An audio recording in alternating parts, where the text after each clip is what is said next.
Now, there's a classic kids song that goes, "Rain, rain, go away, come again another day." And I'm sure there's more, but that's all the importantness of it for this. Because yeah, sometimes maybe the rain does go away. It's like an anti-rain summoning dance. Um, However, in Britain, the rain never goes away. There is no summer there. It is just rain at all times. Roll that theme song, Peter, and we'll get right into it.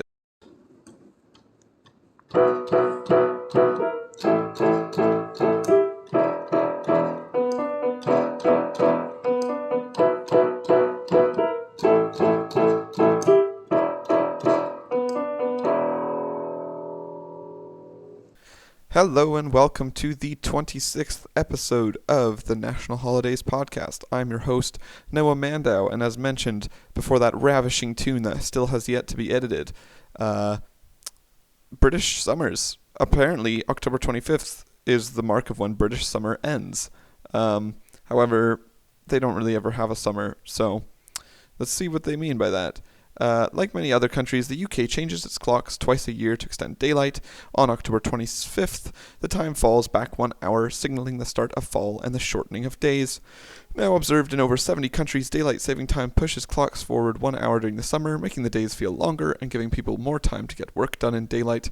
As British summertime ends, get ready to rug up and welcome the colours of a new season. I really don't understand what the point of it is. Why don't, it would just always feel longer than, wait, no. If we didn't make the days shorter, then they wouldn't always feel longer, but, the summers would just be the same if we didn't bother doing the fall back.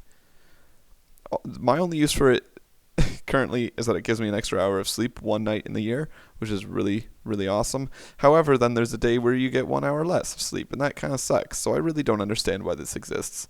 Apparently, the Summertime Act has passed establishing daylight saving times in the UK in 1916, and between 1941 and 1945, so during the summers of World War II, Britain operates 2 hours ahead of Greenwich Mean Time to give soldiers more daylight hours on the battlefield. But they can just change their bedtime. It doesn't actually make you have more daylight. It doesn't make sense. I don't understand. This is just making me upset. October 27th, 1968 to October 31st, 1971. For these 3 years, Britain experiments with not changing the clocks and remaining at the same time year-round. Although the experiment was reversed, some research shows that the change might have reduced car accident rates. Yeah, because then people wouldn't be... So it was good when it was changed. There were less car accidents when it was changed to just not exist anymore, but then they changed it back to bring it back. Why? So this thing that doesn't make sense, or at least doesn't make sense to me, is actually worse for people. And 1998, the Summertime Act is revised to align with European Union standards. Okay, so they should just snuff this out. Just get rid of it. International Artist Day. I mean, I'm saying that, but I did enjoy an extra hour of sleep this morning. But, future me is going to ravish in this time of the past when I have to... or when I have to fall back an hour. Yeah, anyway. Or fall forward an hour. Oh my goodness. Too much. It hurts my brain. It doesn't make sense. International Artist Day. We're just going to move on. Art as a creative human expression encapsulates myriad things. Ooh, some nice words there. Encapsulates and myriad. I like it. It portrays the beauty of life or a bitter reality. Yikes. It records history, revolutions, rebellions, and sometimes it means or is a means to escape them. In short, there is no history or culture without art. This day celebrates all forms of art, paintings, sculptures, photography, architecture, music, and more. Through this celebration, we show our respect to the passion and creativity in all arts. I'm curious what it says to do for this day. Buy a piece of art, wine and paint, take a painting lesson and make some friends sipping wine. You can likely frame the result. Drunk painting. Now that's an idea and a half right there. Or visit an art museum. So you could either pay to visit a museum, pay to buy art, or just buy some wine and make a painting while you've been drinking wine. I think there's a clear winner there.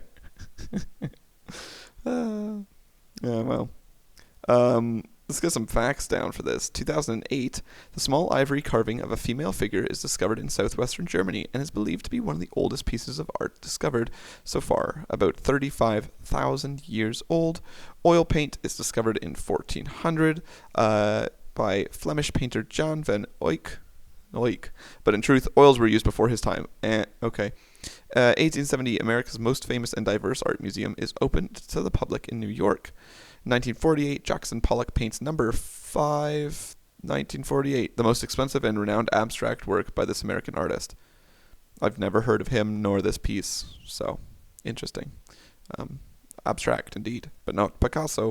1962, Andy Warhol makes the famous Campbell's soup cans that were considered to be a breakthrough in pop art. Huh. We also have National Greasy Foods Day. Yesterday was all foods, but especially, bologna. But today is just for the greasy foods, so maybe take some bologna, put some temp or breadcrumbs on it, and deep fry that. Yeah. National Greasy Food Day is the feel-good holiday that comes every October 25th. It's state fair season. Time to fire up the frying oil, chop them potatoes, and break out the napkins. Yeah. On October 25th, you don't have to feel guilty about eating greasy foods because you're actually encouraged to. Being encouraged to do something not good shouldn't. Yeah, so that's just called peer pressure. It's like, oh, don't feel bad about doing this. You were peer pressure to do it anyway. Man, this day is just full of upsetting revelations. In the Middle Ages, it doesn't have the same ring as KFC, but the Scots deep-fried their chickens a different way to prepare the bird than their neighbors in the English. Or the neighbors the English. There's not proper grammar here. Oh my goodness. Who only baked or broiled it? There you go. 1948, the first official McDonald's opens in America, changing the way humans eat forever. Yeah. 1958, Pizza Hut, America's first official pizza chain restaurant, opened its first location in Wichita, Kansas. The building was so small, they could only fit 9 letters on the sign, which is why they simply named it Pizza Hut. As opposed to what? 2, 3, 4, 5, 6, 7. I don't know. First deep fried soda. Texas State Fair introduces deep fried Dr. Pepper, flipping the world of deep frying on its head. So is that saying that you deep fry something in the soda? Or you just add bread and oil to your... Okay. This day is too much. Thankfully, there's only a few more holidays. National I Care About You Day. Okay, you can't go wrong here. Okay. Plan something special for your friends and family. This is the day where we honor everyone in our life for no other reason but to tell them we are grateful. Although this holiday was more recently launched in 2016, this day is highly popularized through social media tags and post shares. Scroll down to learn more inventive ways on how to celebrate those who make life more beautiful. Let us do that indeed. Let's see. National I Care About You Day activities. Throw a party for everyone. Send out cards to loved ones. Shout your love to the world. Hashtag it should say hashtag National Care About You Day, but it says nationally because the INL are out of place. National today, if you're looking for someone to spell check, you want to pay anybody. I already sponsor your website, so yeah, just let me know. Anyway, 5 famous but unlikely friendships. Once considered as scholarly competitors, fantasy writers J.R.R. Tolkien and C.S. Lewis developed a long-term friendship, supporting each other's writers' efforts and religious observances. Marilyn Monroe was so moved by Ella Fitzgerald's voice that she lobbied for Fitzgerald to perform at popular nightclub The Macambo. Meanwhile, the two stars bonded over their life stories and an appreciation for music. President Kennedy and Frank Sinatra were once close friends who occasionally took vacations to Las Vegas and New York. Helen Keller had a long friendship with Mark Twain. After meeting him through an associate, the two spoke highly of each other, so much so that Twain praised Keller as the 8th wonder of the world. Wow, look at that. And T.S. Eliot embarked on a pen pal friendship with Groucho Marx. Groucho, he showed up a couple days ago, unless it's another Groucho, but I don't know how many people in history have been named Groucho. After requesting a mailed autograph, their letters spoke of their love for cigars, cats, and puns, and continued on for years until they met only once before Eliot's death. Oh. It is also National or World Pasta Day. Carb lovers of the world, behold. People have been eating pasta since at least 5000 BC. However, this delightful holiday was only established in 1995 when 40 pasta producers from around the world gathered to hold the globe's first World Pasta Congress. Since then, the world has joined forces each October to pay tribute to one of the most delicious and versatile foods known to man. Whether you prefer rigatoni, angel hair, or pappardelle, You'll love this holiday. I don't know. I think I've had rigatoni before, but I don't. Is angel hair just like? It's like. Never mind. I'm not even going to pretend to know what pastas are pastas. So yeah, World Pasta Day began in 1998. In 1965, Campbell Soup Co. Whoa, their second mention on today's podcast. The executive Donald Girk invents the wildly popular canned pasta known as SpaghettiOs.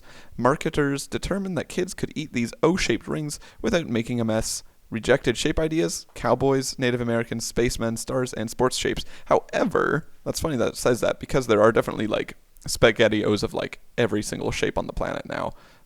Like Scooby-Doo. I know I've had Scooby-Doo ones before. Gonna be honest though, not sure I enjoyed the taste. 1969, factory made. The U.S. chain restaurant The Old Spaghetti Factory opens its first store in Portland. Today you can find them in a dozen states. Fact: every location features antique lighting, intricate stained glass displays, large colorful booths, and an old-fashioned trolley car in which guests can dine. Okay, that sounds amazing. Where was this? Portland? Alright. It's time to go there to eat some pasta. Now we also have Sourest Day. Ooh, now I'm craving sour candy. We're not just talking sucking on a lemon or boatloads of over-sugared gummies. Today is a day of all things sour. From candy to kimchi, sour foods can be an everyday part of our lives. Grab some citrus and some yogurt. We're about to get puckerin'. Is yogurt sour? Like Greek yogurt, I guess. Yeah? Is that what it means? It seems to be taking a lot of stuff on candy and things, though. And lemons, seeing as 1000 AD is when the first glass of lemonade was sipped, apparently. Egyptian records, there we go, we got it this time, cite the first lemonade type of drink made with lemons and dates. 18th century, the popular dish originated in China before taking off in the U.S. a couple hundred years ago, and that's sweet and sour chicken. 1975 is when warheads were invented in Vietnam. Early 2000s, Korean food craze sweeps the U.S. thanks to the rise of food trucks and Korean restaurants in the Hell's Kitchen's borough of NYC. Korean food redefines Asian American. Oh, there you go. And it is also National Mother-in-Law Day. Whether they're helping with the kids or supporting us when our own parents are unavailable, these quote-unquote second moms are always there to help, contribute, and sometimes lovingly criticize. Bringing two families together isn't easy. On National Mother-in-Law Day, take some time to appreciate the mothers-in-law in your life, whether you have one of your own or know some women who are mothers-in-law themselves. If you have married kids of your own, take the special day to treat yourself. So it's just like, are you a mother-in-law? Just have a day off. Go for it. Nice. 1300s to 1400s, the term mother-in-law and father-in-law begin to make appearances in English documents. March 5th, 1934, National Mother-in-Law Day is first celebrated in Amarillo, Texas. 1970s, the American Society of Florists declares the last Sunday in October National Mother-in-Law Day. Interesting. The florists companies, they're behind it all. Them and Hallmark just want you to buy cards and flowers for everybody. Oh my goodness. 2008, Marion Robinson, Michelle Obama's mother, moves into the White House with the family after President Obama's inauguration. The doting matriarch helped bring a sense of home and normalcy to the White House for the Obama's young daughters. It's also, this part was called First Granny. I really appreciate that. That's funny. It's fun stuff. It's also Katy Perry's birthday. Yeah, I've decided now after Drake's to just purposely move the birthday holiday things to the end because then they'll go into the holidays anyway. So Catherine Elizabeth Hudson is her name, is a performer behind intensely catchy pop anthems like Hot and Cold, California Girls. Oh, I didn't know girls was spelled with a U in that song. Interesting. And Roar. Over the course of a record-smashing decade-long career, she's been pushing envelopes with her lyrics, raising eyebrows with her outfits, and inspiring girl power all over the world. She is also the one responsible for Left Shark, one of the best memes in the world. Good old Left Shark. He deserves a day of himself, but I don't know if he's you know what, he is raising eyebrows with his outfits as well because he is a shark. Love it. February 8th 2001 is when her first album comes out. Her first record, Katy Hudson, featured music in a contemporary Christian style while well reviewed in Christian magazines. It didn't sell many copies and remains a collector's item. Interesting. April 28th, 2008, I Kissed a Girl, Perry's provocative debut pop single, was released. The first station to pick it up was 107.5, The River in Nashville. The station received constant requests for the song in the following 3 days. It later spent 7 weeks at number 1. I like how Never mind, I'm not even going to make that comment. August 24th, 2010, Perry's Teenage Dream would wind up as as the only album recorded by a woman to spawn 5 #1 hits, including Last Friday Night, Firework, and the title track, Teenage Dream. Wow, that's true. Man, that album just had a lot of 2000 hits in it then, I guess. Wow, impressive. October 23rd, 2010, Marriage Mismatch. Perry's high-profile marriage to comedian and activist Russell Brand ignited a steady stream of headlines before ending in divorce a year later. February 1st, 2015, Perry performed the halftime show at Super Bowl XLIX. Wow, so many. What's that? 69, I think. X10, L50, IX9? Yeah, 69. It was the highest-rated Super Bowl halftime show in history. There you go. The cube hat. Perry's outfit from the 2011 VMAs included a hat that was literally just a yellow cube with a corner sunk into her head. Amazing. She also dressed up as Freddie Mercury, a boxer at the 2013 VMAs, Carousel Katy. For her performance at the 2008 MTV Europe Music Awards, Perry donned an Art Deco? Yeah, sure. Art Deco pattern dress that looked like an old-time carousel. And to gender Katy, Perry hit the red carpet at the 2008 MTV Europe Music Awards in an outfit that was split down the middle, half frilly pink dress, half black tuxedo and tails. She even had half a mustache. Amazing. Which is it? I guess the birthday. Is there a song about birthday? Something like that, where she has like a cupcake on her head? Because I feel like that's the one I see the most pictures of. Yeah. Then so for birthdays we got Katy Perry as. Clearly mentioned. She's turning 37, American singer-songwriter, and here it has some of her songs, Dark Horse and Harley's in Hawaii, as well as some of the other ones that were listed there. We also have Ivanti Lomali, who is a YouTuber turning 24. Her latest videos have Sour versus Spicy Food Challenge. Oh, that's good call in for the sour day today. Nice. It's good that Evanita planned that so well. They also have a video, Our Morning Routine as a Couple. And Lose Weight or I'm Leaving You, Prank on Boyfriend. Oh, wow. So fun. Probably staged. And if not, yikes. Anyway, Zachary Smith, the Canadian ice hockey player. And it doesn't, oh no, it's probably Zachary Smith, the YouTuber. Oh, there's also like a Dr. Zachary Smith who's a fictional character. But yeah, I'm guessing it's the YouTuber who showed up here. Turning 19. Yeah, probably not well, actually, he could be an ice hockey player, I guess. His videos, so he posted some things in 2019, fighting 10-year-olds on Roblox, getting hit by a car for a school project, and now one in April 20th of this year saying, I'm not dead.